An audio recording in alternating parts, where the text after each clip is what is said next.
আসসালামু আলাইকুম প্রিয় দর্শক, অন্য মঞ্চের আলোচনায় আমাদের আজকের অতিথি। তার মানে তারেক রহমান এই যে জেলায় জেলায় তালা খুলে যাচ্ছে আওয়ামী লীগ অফিসের, কিংবা জয় বাংলা স্লোগান দিয়ে আওয়ামী লীগ ছাত্রলীগের নেতাকর্মীরা গিয়ে ওই পোড়ানো ভাঙা অফিসে জড়ো হচ্ছেন, তারেক রহমানের প্রশাসন সম্ভবত এখন পর্যন্ত তিনি যা ইঙ্গিত দিচ্ছেন তা ঠেকাবেন না। এখন সেটা তিনি কোন মাহাত্ম্যে করবেন দেখেন। তারেক রহমান 2024-এর জুলাই আগস্ট আন্দোলন এবং তার পরবর্তী নির্বাচন পর্যন্ত এই সময়টা পর্যন্ত টের পেয়েছেন যে ওই আন্দোলন শুধুমাত্র শেখ হাসিনার পতনের আন্দোলন, শেখ হাসিনাকে ক্ষমতাচ্যুত করার আন্দোলন, সরকার পতনের আন্দোলন ছিল না। এই আন্দোলনের একটা মূল লক্ষ্য ছিল বাংলাদেশে একটা বড় ধরনের আদর্শিক পরিবর্তন আনা। নিশ্চয় পরিষ্কার বুঝতে পারছেন, হাওয়া বদল হওয়া শুরু হয়েছে। বাংলাদেশে নির্বাচনের দিন থেকেই বিভিন্ন জেলা শহরে আওয়ামী লীগ অফিসের তালা খুলে দেওয়া বিএনপি নেতার উপস্থিতিতে এ খবর যেমন হয়েছে, তেমনি অনেক জেলাতেই আওয়ামী লীগ নেতা কর্মীরাই গিয়ে অফিসের তালা খুলেছেন। 1.5 বছরের বেশি সময় বাদে সেখানে জয় বাংলা স্লোগান দিয়েছেন, শেখ হাসিনা বঙ্গবন্ধুর ছবিতে ফুলের মালা দিয়েছেন এবং তারপর অনেক ক্ষেত্রে যেমন খুলনায়, দিনাজপুরে আওয়ামী লীগ নেতাকর্মীরা বেরিয়ে যাওয়ার পর আবার বৈষম্য বিরোধী ছাত্র আন্দোলনের নেতাকর্মী পরিচয়ে একদল কিংবা জুলাই যোদ্ধা পরিচয়ে একদল ঢুকে আবারও ওই অফিসে আগুন দিয়েছে, ভাঙচুর করেছে বটে, কিন্তু কোনো পুলিশি গ্রেফতারের ঘটনা ঘটে নাই। মানে এখনো জুলাই যোদ্ধাদেরও গ্রেফতার করা হচ্ছে না অগ্নিসংযোগের জন্য কোনো স্থাপনায়। কিন্তু মনে রাখবেন, এই যে নিষিদ্ধ ঘোষিত আওয়ামী লীগের নেতাকর্মীরা এবং তাদের অঙ্গ সংগঠনের নেতাকর্মীরা বিভিন্ন জেলা শহরে, খুলনায়, দিনাজপুরে, পটুয়াখালীতে, পঞ্চগড়ে অফিস খুলে প্রকাশ্য স্লোগান দিতে বেরিয়ে এলেন। সাংবাদিকরা সংবাদ মাধ্যমে সে খবর করলো, ছবি ছাপা হলো। তারা যে গ্রেফতার হচ্ছেন না, এটা একটা সুস্পষ্ট ইঙ্গিত যে খেলা ঘুরে যাওয়া শুরু করেছে। আওয়ামী লীগের জন্যে পরিসর তৈরি করার এক রকমের গ্রিন সিগন্যাল আসছে যারা নতুন ক্ষমতায় আসছেন তাদের তরফ থেকে। তার মানে বিএনপির দিক থেকে, তারেক রহমানের দিক থেকে, বিএনপির ভেতরেই তৃণমূলেও এ নিয়ে একটা জোর আলাপ আছে যে সত্যি কি ফ্যাসিবাদীদের আওয়ামী লীগকে এভাবে দ্রুত আসতে দেওয়া উচিত কিনা। কিন্তু এ ধরনের বড় সিদ্ধান্ত যে আসলে নিয়ন্ত্রিত হবে একেবারে শীর্ষ পর্যায় থেকে, এবং সেই ইঙ্গিতেই ঠিক হবে যে আওয়ামী লীগের বিরুদ্ধে কি ইউনূস সরকারের আমলের মতো ক্রমাগত ডেভিল হান্ট অপারেশন পরিচালিত হতে থাকবে, নাকি আওয়ামী লীগের নেতাকর্মীরা ধানের শীষের পক্ষে ভোট চাইতে এসে যেমন জয় বাংলা, জয় বঙ্গবন্ধু স্লোগান দিয়ে নির্বাচনের সময় কোনো জায়গায় বিএনপি নেতার পাশে বসে নির্বাচনী প্রচারণা চালিয়েছেন সেসব ঘটবে, নাকি বিএনপি নেতার পাশে বসে আওয়ামী লীগ অফিসের দরজা খোলা হবে, আওয়ামী লীগের নেতাকর্মীরা অফিসে বসতে শুরু করবেন কিনা, এই পুরোটাই নির্ধারিত হবে একেবারে শীর্ষ পর্যায়ের ইঙ্গিতে। এবং সারা বাংলাদেশে এরই মধ্যে তো সার্জিস যদিও পরে সুযোগ পেয়েই তারেক রহমানকে গিয়ে নাহিদ ইসলামের বাসায় বুকে জড়িয়ে ধরলেন, কিন্তু সার্জিস তো কেঁদে কেঁদে 12ই ফেব্রুয়ারি নির্বাচনের দিন থেকেই অভিযোগ করছেন যে দিকে দিকে নাকি বিএনপি নেতাকর্মীরা জাতীয় নাগরিক পার্টির নেতা কর্মী এমনকি ভোটারদের পর্যন্ত পেটাচ্ছে, তাদের বাড়িঘর দোকানপাটে অগ্নিসংযোগ করছে, জুলুম করছে। তার মানে এই যে তাদের ভেতরে একটা ভয় সৃষ্টি হয়েছে জাতীয় নাগরিক পার্টির একেবারে শীর্ষ নেতাদের মধ্যে। আজকে বলছেন জুলুম, কালকে গিয়ে বুকে জড়িয়ে ধরছেন তারেক রহমানকে।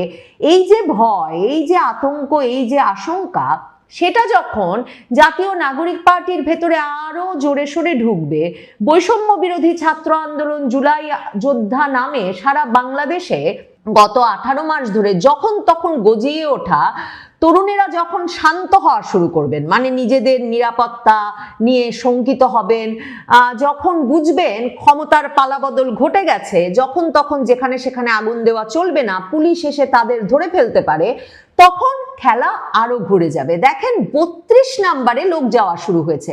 32 নম্বরে গিয়ে উপস্থিত হয়েছিলেন ঢাকা বিশ্ববিদ্যালয়ের এক শিক্ষক জামাল উদ্দিন, যিনি কিনা এর আগে ঢাকা বিশ্ববিদ্যালয়ে গিয়েছিলেন পর তাকে ডাকসুর সমাজ কল্যাণ সম্পাদক, একজন মানে বিশিষ্ট মব সৃষ্টিকারী ব্যক্তিত্ব হিসেবে যিনি বেশ নামডাক করেছেন ডাকসু নির্বাচনের পর থেকেই, সেই জুবায়ের তাকে ধাওয়া দিয়েছিলেন। সেই ভিডিও তখন ভাইরাল হয়েছিল। সেই শিক্ষক জামাল উদ্দিন বেরিয়ে এসে তিনি 32 নম্বরে ফুল দিতে চলে গেলেন। তাকে সহ 5 জনকে পুলিশ আটক করলো, কিন্তু পুলিশ গ্রেফতার দেখায়নি, পুলিশ ছেড়ে দিয়েছে। আর ডাকসুর শিবিরের সভাপতি সাদিক কায়েম সহ মানে ডাকসু নেতৃবৃন্দ কোথায়? তাদের তো এই প্রতিবাদে, এই সাহসের প্রতিবাদে খুবই মানে জোরে সোরে নেমে পড়ার কথা রাস্তায়, কিন্তু ওইদিকে ঢাকা বিশ্ববিদ্যালয়েও পরিস্থিতি ঘুরে গেছে। সেখানে বামপন্থী শিক্ষার্থীরা নাকি মানে সংবাদ মাধ্যমে খবর এসেছে এরা বামপন্থী শিক্ষার্থী, এরা পিকআপ ট্রাক নিয়ে হলগুলোর সামনে সামনে যাচ্ছে আর রাজাকার আলবদর কিছুই রইব না রে, সব আবার ভাইসা যাইব বঙ্গোপসাগরে, এই গান ছেড়ে ছেড়ে ঘুরছে। আর ডাকসুতে শিবিরের যে প্রতিপত্তি, পুরো ঢাকা বিশ্ববিদ্যালয়ে ছাত্র শিবিরের যে প্রতিপত্তি, মনে করে দেখুন 2024-এর 15ই জুলাই শেখ হাসিনা রাজাকারের নাতি নাতনি বললেন দেখে নাকি রাগে ফুঁসতে ফুঁসতে তারা বেরিয়ে এলেন তুমি কে আমি কে রাজাকার রাজাকার স্লোগান দিতে দিতে। 2025-এ সেই বার্ষিকীর দিনে এই ঢাকা বিশ্ববিদ্যালয়ের ছাত্রছাত্রীরা বেরিয়ে এসে বললেন তুমি কে আমি কে রাজাকার রাজাকার, তোমার দাদা আমার দাদা রাজাকার রাজাকার। অথচ খেলা ঘুরে যাওয়ার পর এখন যখন বিএনপি নিরঙ্কুশ সংখ্যাগরিষ্ঠতা পেয়ে গেছে, বিএনপি এই ছাত্র শিবির জামায়াতে ইসলামীকে মুক্তিযুদ্ধে যুদ্ধাপরাধী দল হিসেবে আঙুল তুলছে, রাজাকার বলছে, এবং তারা যখন এদেরকে গুপ্ত হিসেবে চিহ্নিত করছে, তখন এমন একটা পরিবেশ তৈরি হয়েছে যে ঢাকা বিশ্ববিদ্যালয়ে কিংবা ডাকসু নেতারাও তুমি কে আমি কে রাজাকার রাজাকার স্লোগান দিয়ে বেরিয়ে এসে ওই কয়েকটি বামপন্থী শিক্ষার্থী যে তাদেরকে উত্তক্ত করতে সারা বিশ্ববিদ্যালয় ক্যাম্পাসে ঘুরছে আর রাজাকার বঙ্গোপসাগরে ভাইসা যাইব গান ছাড়ছে, ছেড়ে তাদের অপমান করতে চাইছে, তার কোনো প্রতিবাদ করতে চাইছে না। কাজেই তারেক রহমান কোনো দয়া পরবশ হয়ে আওয়ামী লীগকে ফিরিয়ে আনবেন না। রাজনীতিতে দয়া কাজ করে না, রাজনীতিতে হিসেব নিকেশ সমীকরণ কাজ করে। মানে তারেক রহমান শুধুমাত্র ভারত বা আমেরিকা তার দেশে ফেরার শর্ত হিসেবে বাংলাদেশে একটা স্থিতিশীল পরিবেশ আনতে, একটা অন্তর্ভুক্তিমূলক রাজনৈতিক পরিবেশ তৈরি করতে, কিংবা বাংলাদেশে ইসলামী খেলাফত প্রতিষ্ঠা ঠেকিয়ে দিতে আওয়ামী লীগকে ফিরিয়ে আনার অ্যাসাইনমেন্ট নিয়ে তারেক রহমান দেশে ফিরেছেন। সমীকরণটা সবসময় এত সোজা সাপটা সাদা মাটাও নয়। মানে নিরঙ্কুশ সংখ্যাগরিষ্ঠতা নিয়ে জয়লাভ করবার পর একজন নেতার বিদেশে ভারত আমেরিকা কি বলেছেন তার চেয়েও গুরুত্বপূর্ণ হয়ে ওঠে ক্ষমতাকে স্থিতিশীল করা এবং আগামী নির্বাচনেও তিনি ভোটে টিকে থাকতে পারবেন কিনা, ভোটে হেরে গেলে আওয়ামী লীগের মতো আসলে তাকেও একটা নিষেধাজ্ঞার ফাঁদে পড়তে হয় কিনা, কিংবা একটা গণ আন্দোলনে তাকে ক্ষমতাচ্যুত করলে এই পরিস্থিতিটা এমন দাঁড়ায় কিনা, সেসব বিষয় বরং মাথায় রাখা অনেক জরুরি হয়ে ওঠে একজন রাজনৈতিক নেতার জন্য। এবং 2024-এর আগস্টের পর সেটা বুঝতে বিএনপি বা বিএনপি নেতৃবৃন্দের কোনো অসুবিধা হয়নি। সেজন্যই তারেক রহমান টাইম ম্যাগাজিনের সঙ্গে সাক্ষাৎকারে স্পষ্ট করে বলেছেন যে তারা নিষেধাজ্ঞার বিরুদ্ধে, তিনি ব্যক্তিগতভাবে যে কোনো রাজনৈতিক দলের ওপর নিষেধাজ্ঞার বিরুদ্ধে। কারণ আজকে যদি আরেকটি দলের ওপর নিষেধাজ্ঞা দেওয়া হয় তাহলে নিশ্চয়ই একদিন তার দলের ওপরেও নিষেধাজ্ঞা আসতে পারে। তার মানে তারেক রহমান এই যে জেলায় জেলায় তালা খুলে যাচ্ছে আওয়ামী লীগ অফিসের, কিংবা জয় বাংলা স্লোগান দিয়ে আওয়ামী লীগ ছাত্রলীগের নেতাকর্মীরা গিয়ে ওই পোড়ানো ভাঙা অফিসে জড়ো হচ্ছেন, তারেক রহমানের প্রশাসন সম্ভবত এখন পর্যন্ত তিনি যা ইঙ্গিত দিচ্ছেন তা ঠেকাবেন না। এখন সেটা তিনি কোন মাহাত্ম্যে করবেন দেখেন। তারেক রহমান 2024-এর জুলাই আগস্ট আন্দোলন এবং তার পরবর্তী নির্বাচন পর্যন্ত এই সময়টা পর্যন্ত টের পেয়েছেন যে ওই আন্দোলন শুধুমাত্র শেখ হাসিনার পতনের আন্দোলন, শেখ হাসিনাকে ক্ষমতাচ্যুত করার আন্দোলন, সরকার পতনের আন্দোলন ছিল না। এই আন্দোলনের একটা মূল লক্ষ্য ছিল বাংলাদেশে একটা বড় ধরনের আদর্শিক পরিবর্তন আনা, মানে ট্রাম্প সরকার, ট্রাম্পের গোয়েন্দা প্রধান তুলসি গ্যাবার্ড যেটাকে বাংলাদেশে ইসলামিক খিলাফত প্রতিষ্ঠার প্রচেষ্টা হিসাবে চিহ্নিত করেন, সেটা ছিল একেবারে একটা সুস্পষ্ট লক্ষ্য। তারেক রহমান জানেন যে এই যে জামায়াতে ইসলামী সারা জীবন তাদের যে রাজনীতি, সেই রাজনীতি তারা করেছে আল্লাহর আইন চাই, সৎলোকের শাসন চাই এই স্লোগানের উপর ভিত্তি করে। কাজেই শেষ পর্যন্ত শরিয়া আইন প্রতিষ্ঠায় এই দলটির লক্ষ্য, যদিও দলটি কূটনীতিকদের কাছে কিংবা বিদেশি সংবাদ মাধ্যমের কাছে নিজেকে এখন মধ্যপন্থী ইসলামী দল হিসেবে প্রতিষ্ঠা করতে চাইছিল এই নির্বাচনের আগে আগেই। বিএনপি জানে যে বাংলাদেশে যদি এমনভাবে সাংবিধানিক কাঠামো পরিবর্তন করে ফেলার বা রাষ্ট্রের মূল কাঠামো পরিবর্তন করে ফেলার একটা রাজনৈতিক আন্দোলন দানা বেঁধে ওঠে, সেই রাজনৈতিক শক্তি যদি সবচেয়ে শক্তিশালী হয়ে ওঠে, মানে জুলাই সনদের মাধ্যমে যে কাজটা করবার প্রচেষ্টা নেওয়া হয়েছে, ৭২-এর সংবিধান ছুঁড়ে ফেলে দিয়ে নতুন করে সাংবিধানিক কাঠামো প্রস্তুত, বাংলাদেশের রাষ্ট্রের মৌলিক কাঠামো পরিবর্তন করে ফেলার যে উদ্যোগ, এগুলো যদি সফল হয় তাহলে আওয়ামী লীগ যেমন আর রাজনীতি করতে পারবে না, বিএনপিরও রাজনৈতিক ভবিষ্যৎ শেষ হয়ে যাবে। কারণ বিএনপি ইসলামী বিপ্লবের পর কি রাজনীতি, সে রাজনীতিতে বিএনপি অপ্রাসঙ্গিক হয়ে পড়বে। কাজেই বিএনপি খুব স্বাভাবিকভাবেই বাংলাদেশের রাজনীতিকে বর্তমান ধারায় রাখতে, মানে একটা মধ্যপন্থার ধারায় রাখতে, তার জন্য শুধুমাত্র এটা গুরুত্বপূর্ণ নয় যে সে নিরঙ্কুশ সংখ্যাগরিষ্ঠতা নিয়ে দফায় নির্বাচিত হয়েছে, তার জন্য গুরুত্বপূর্ণ এটা নিশ্চিত করা যে বাংলাদেশে সবসময় প্রধান দল মানে ক্ষমতাসীন দল এবং প্রধান বিরোধী দল এই দুই জায়গাতেই মধ্যপন্থার দল থাকবে এবং তাদেরকে পছন্দ করে নেওয়ার সুযোগ বাংলাদেশের জনগণ পাবে। মানে হতে পারে বাংলাদেশের জনগণ যদি ভোটের মাধ্যমে সিদ্ধান্ত নেয় যে তারা ইসলামপন্থী দলকে শাসনে আনতে চায় এবং তারা শরিয়া আইন চায়, সেটা যদি হয় তাহলে সেটা তো সকল দলের অংশগ্রহণে একটা নির্বাচনের মাধ্যমে হতে হবে।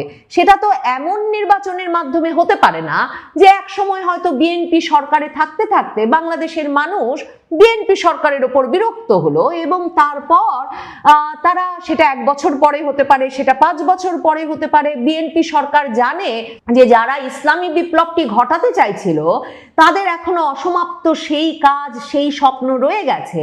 তো 1 বছর পরে, 5 বছর পরে যদি তারা বিএনপি সরকার ফেলে দেয়, তখন কি হবে? বিএনপিকেও রাজনৈতিক কর্মকাণ্ড নিষিদ্ধ করা হবে এবং তারপর একটা ভাগাভাগির নির্বাচন করা হবে যেখানে জামায়াতে ইসলামী আর জামায়াতে ইসলামীর বি টিম, জাতীয় নাগরিক পার্টির মধ্যে বাংলাদেশের মানুষ সরকার বেছে নেবে এবং তখন বিদেশিরা এসে বলবে অংশগ্রহণমূলক নির্বাচন হয়েছে, আর অন্যদিকে বাংলাদেশ একটা ইসলামী প্রজাতন্ত্রে পরিণত হবে। সেই ইসলামী প্রজাতন্ত্রে বিএনপির রাজনীতির সুযোগ কই? সেই ইসলামী প্রজাতন্ত্রে বিএনপি জানে যে বিএনপিকেও নিষেধাজ্ঞার আওতায় পড়তে হবে। শুধু তাই নয়, বিএনপিরও এই একই পরিণতির মধ্য দিয়ে যেতে হবে যেখানে কোনো জায়গায় চুল মাত্র ছাড় তাদের দেওয়া হবে না এবং তাদেরকে কোথাও দাঁড়াতে দেওয়া হবে না। তখন বিএনপিরও সকল কার্যালয়ে তালা পড়বে, ভাঙচুর হবে, অগ্নিসংযোগ হবে এবং এই পক্ষটি ব্যবস্থা করবে যে যাতে মধ্যপন্থার রাজনীতি করা এই অপরপক্ষ বিএনপিকেও বাংলাদেশ ছেড়ে পালাতে হয়, না হলে বাংলাদেশের ভেতরেই একটা চিরপলাতক জীবনযাপন করতে হয়। বিএনপি কিছুতেই সেই পরিণতি বাংলাদেশের রাজনীতিকে হতে দিতে পারে না তার অস্তিত্ব রক্ষার জন্যে, এবং সে কারণেই বিএনপিকে নিশ্চিতভাবে আওয়ামী লীগের রাজনৈতিক পরিসর তৈরি করে দিতে হবে যাতে যে কোনো বিপদ আপদ ঘটলে আওয়ামী লীগ এবং বিএনপি, মানে সারা পৃথিবীতেই তো দ্বিদলীয় শাসন ব্যবস্থা, মানে কোনো একটি দল কিন্তু কোনো দেশের রাজনীতিতে, যেসব দেশের গণতন্ত্র নিয়ে আমরা মুগ্ধ, মার্কিন যুক্তরাষ্ট্র, যুক্তরাজ্যের কথা বলুন, কানাডার কথা বলুন, অস্ট্রেলিয়ার কথা বলুন, সব দেশে দ্বিদলীয়, প্রধানত দ্বিদলীয় শাসন ব্যবস্থা বিরাজ করে এবং একটি দল ক্ষমতা থেকে যায়, আরেকটি দল ক্ষমতায় আসে, নির্বাচিত হয়, আর কোনো দলই এমন থাকে না যে দল একেবারে রাষ্ট্রের চরিত্র, চেহারা সব পাল্টে ফেলতে চায়। সেসব বিবেচনা করেই তারেক রহমানের উপায় নাই চিরপ্রতিদ্বন্দ্বী আওয়ামী লীগকে রাজনীতিতে ফিরিয়ে আনা ছাড়া। মঙ্গলবার শপথ নিতে যাচ্ছেন নবনির্বাচিত সংসদ সদস্যরা। অন্তর্বর্তী সরকারের পক্ষ থেকে বিএনপিকে চাপ দেওয়া হচ্ছে একই সাথে সংবিধান সংস্কার পরিষদের সদস্য হিসেবেও আলাদা শপথ নেওয়ার জন্য। অধ্যাপক ইউনূস এবং আলী রিয়াজ নিজেদের মান রক্ষায় বিএনপির কাছে এমন অনুরোধ করেছেন। তবে বিএনপির শীর্ষস্থানীয় নেতারা বলছেন, জুলাই সনদ নিয়ে আলী রিয়াজ যে দলটির সাথে প্রতারণা করেছেন সেটি আগেই বলা হয়েছে। তাছাড়া ভবিষ্যতে সাংবিধানিক ও আইনগত জটিলতা তৈরি হতে পারে এমন কোনো সংকট বিএনপি তৈরি করতে চায় না। সূত্রগুলো বলছে, নতুন সরকার গঠনের পরপরই বাংলাদেশের সুপ্রিম কোর্টের সিনিয়র কয়েকজন আইনজীবী জুলাই সনদের আইনি ভিত্তি নিয়ে কোর্টে চ্যালেঞ্জ করবেন এমন খবর বিএনপির কাছে এরই মধ্যে আছে। তাছাড়া জুলাই জাতীয় সনদ বাস্তবায়ন আদেশের আইনি ভিত্তি নিয়ে শুরু থেকে বিএনপিরও প্রশ্ন আছে। এজন্য 2/3 বেশি সংখ্যাগরিষ্ঠতা নিয়ে সরকার গঠন করতে যাওয়া বিএনপির সংসদ সদস্যরা মনে করেন বিদ্যমান সংবিধান অনুসরণ করে শুধু সংসদ সদস্যদের শপথ পড়ানো হবে। যেহেতু বর্তমান সংবিধানে সংবিধান সংস্কার পরিষদ বা এ ধরনের কিছু নেই, তাই আলী রিয়াজ যতই সুর করে গান গেয়ে যাক না কেন বিএনপি তাতে খুব বেশি কর্ণপাত করতে চায় না, কারণ সংসদে বসার আগেই সংবিধান লঙ্ঘনের দায় তারা মাথায় নিতে চান না। সরকার একটি সূত্র বলছে, সংবিধান সংস্কার পরিষদের সদস্য হিসেবে শপথ নেওয়ার জন্য জামাতের জোটের সংসদ সদস্যরা চাপ দিতে পারে, এমনকি শর্ত দিয়ে বেঁকেও বসতে পারে। শেষ মুহূর্তে অন্তর্বর্তী সরকার একটি পক্ষ বিষয়টি নিয়ে জল ঘোলা করতে চায়। তেমনটা হলে পরিস্থিতি সামাল দিতে নাটকীয় কিছু ঘটতে পারে। দুটি না একটি শপথ হবে সে সিদ্ধান্ত না হওয়ায় সংসদ সচিবালয় সোমবার দুপুর 3টা পর্যন্ত চিঠি পাঠাতে পারেনি। বিস্তারিত জানতে চলুন যাওয়া যাক বিশ্লেষণে।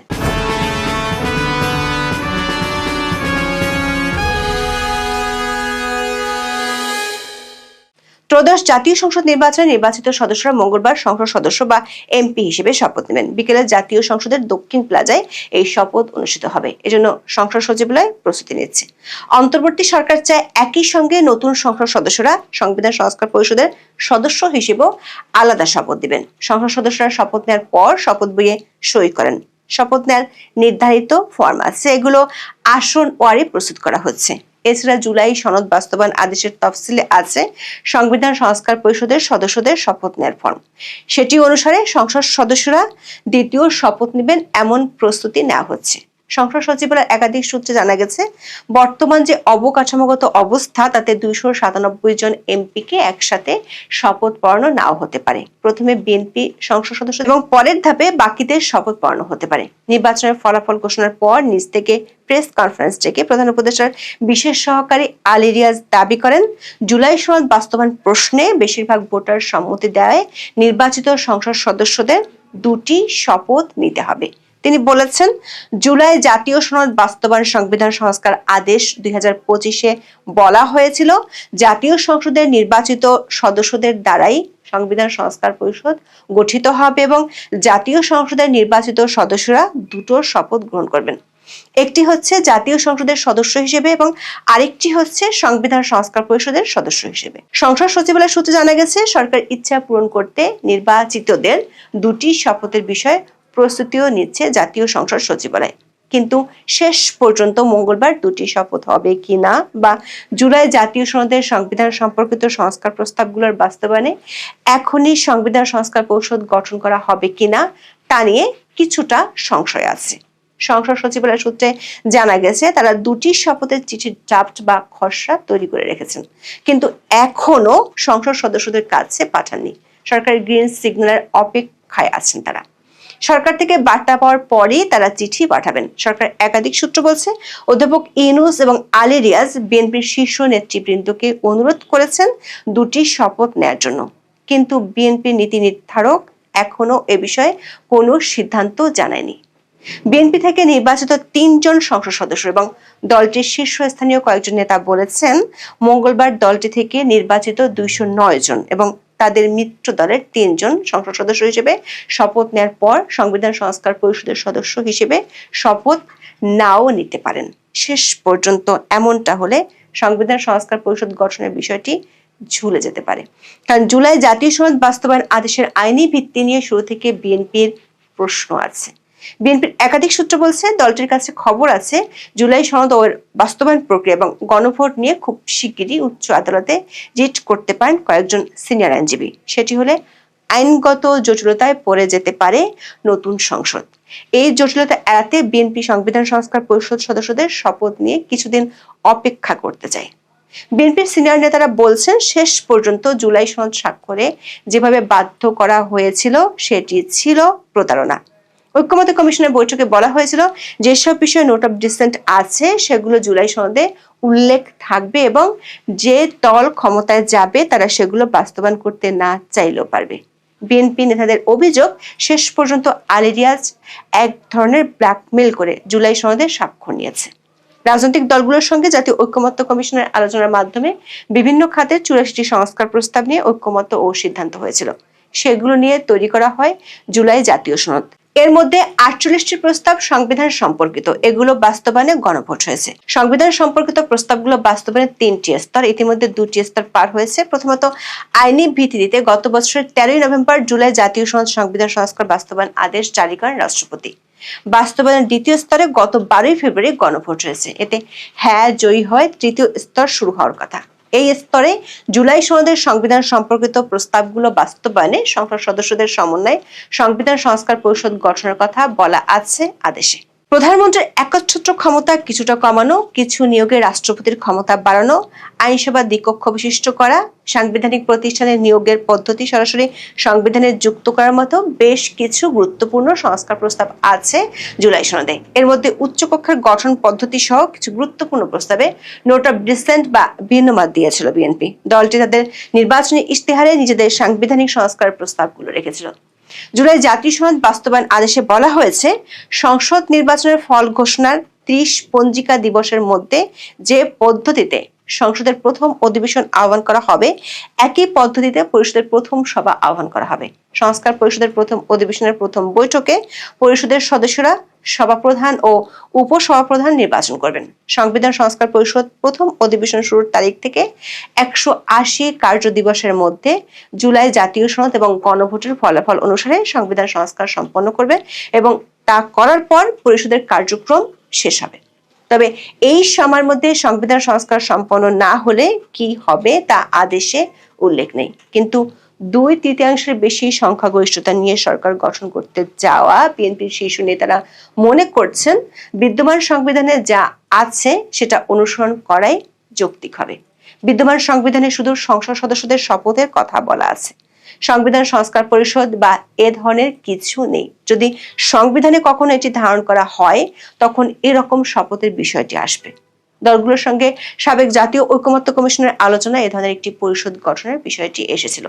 তখন বিশেষ করে জামাত ইসলামী ও এনসিপির পক্ষ থেকে বলা হয়েছিল, সংবিধান সম্পর্কিত যেসব সংস্কার প্রস্তাব জুলাই সনদে আছে সেগুলো বাস্তবায়ন হলে সংবিধানের মৌলিক কাঠামোয় বড় পরিবর্তন আসবে। নিয়মিত সংসদ সংবিধানের মৌলিক কাঠামোয় পরিবর্তন আনতে পারে কিনা তা নিয়ে প্রশ্ন ওঠার সুযোগ আছে। এভাবে সংবিধান সংশোধন করা হলে পরে এটি আদালতে চ্যালেঞ্জ হতে পারে। কিন্তু যদি আগামী সংসদকে সংবিধান সংস্কারের বিশেষ ক্ষমতা দেওয়া হয় তাহলে চ্যালেঞ্জ করার সুযোগ থাকবে না। তবে ওই আলোচনায় বিএনপি এ ধরনের পরিষদ গঠনের প্রয়োজন নেই এমন মত দিয়েছিল। এছাড়া সনদ বাস্তবায়নের অধ্যাদেশ নয়, একটি আদেশ জারির প্রস্তাব দিয়েছিল জামায়াতে ইসলামী ও এনসিপি সহ কয়েকটি দল। অন্যদিকে বিএনপি এর বিপক্ষে ছিল। তারা বলেছিল এ ধরনের আদেশ জারির কোনো সুযোগ নেই। পরে এসব বিষয়ে নিজেদের পছন্দসই বিশেষজ্ঞদের মত নিয়েছিল জাতীয় ঐক্যমত্য কমিশন। শেষ পর্যন্ত গত বছরের 13ই নভেম্বর রাষ্ট্রপতি জুলাই সনদ আদেশ জারি করেন। সেখানে সংবিধান সংস্কার পরিষদ গঠনের বিষয়টিও রাখা হয়। 13ই নভেম্বর এই আদেশ জারির পর তাৎক্ষণিক প্রতিক্রিয়ায় বিএনপির স্থায়ী কমিটির সদস্য সালাউদ্দিন আহমেদ সাংবাদিকদের বলেছিলেন, সংবিধান সংস্কার পরিষদ নামে একটি নতুন আইডিয়া, একটা পরিষদ গঠনের কথা আদেশে বলা হয়েছে। তিনি সেদিন আরো বলেছেন, রাষ্ট্রপতি এই আদেশ জারি করেছেন, রাষ্ট্রপতির অধ্যাদেশ জারির ক্ষমতা আছে, সংবিধান মোতাবেক আদেশ জারির ক্ষমতা নেই। এ কারণে বিএনপি এখন নতুন করে ভবিষ্যতের জন্য কোনো ধরনের আইনি সংকট তৈরি করতে চায় না। তবে সরকার একটি পক্ষ চেষ্টা করছে বিষয়টির জন্য জামাত ও এনসিপিকে দিয়ে বিএনপিকে চাপ দিতে। জামাত ইসলামী ও জাতীয় নাগরিক পার্টি বা এনসিপি জুলাই সনদের প্রায় সব বিষয়ে একমত। তারা জুলাই সনদের পূর্ণাঙ্গ বাস্তবায়ন চায়। কিশোরগঞ্জে জামাতের আমির শফিকুর রহমান সাংবাদিকদের বলেছেন, সংস্কারের উপর যে গণভোট হয়েছে এটার পুরোটাই মানতে হবে, এর কোনো খণ্ডিত অংশ আমরা বাস্তবায়ন দেখতে চাই না। এমন পরিস্থিতিতে সরকারি দলের সদস্যদের পরে বিরোধী দলের সদস্যদের শপথ অনুষ্ঠান হবে। সেক্ষেত্রে নাটকীয় কিছু ঘটতে পারে যদি না জামাত ও বিএনপির মধ্যে সমঝোতা না হয়, যে কারণে দুপুর 3টা পর্যন্ত গ্রিন সিগন্যাল পায়নি সংসদ সচিবালয়। তাই তারা দুটি নাকি একটি শপথের চিঠি পাঠাবে সেই সিদ্ধান্ত নিতে পারছে না। যদি শেষ পর্যন্ত বিএনপি তার আগের সিদ্ধান্তে অটল থাকে তাহলে উচ্চকক্ষ সহ অনেক প্রস্তাবই আপাতত আটকে যাবে। মানে সংবিধান সংস্কারের বিষয়গুলো তখন নির্ভর করবে বিএনপির উপর। দলটির 2/3 মেজরিটি থাকায় তারা যেভাবে চাইবে সেভাবেই হবে। বিএনপির নেতারা মনে করেন সংবিধান সংস্কার পরিষদের সদস্য হিসেবে শপথ নিয়ে তারা সংসদে বসার আগেই সংবিধান লঙ্ঘনের আশঙ্কায় পড়ে যেতে পারেন। প্রশ্ন হলো, বিএনপি কি জেনে বুঝে সে দায়ভার নিয়ে সংসদের যাত্রা শুরু করবে? এখন এ পর্যন্ত সবাই ভালো থাকুন, সুস্থ থাকুন, নিরাপদে থাকুন। দেখা হবে আগামী পর্বে।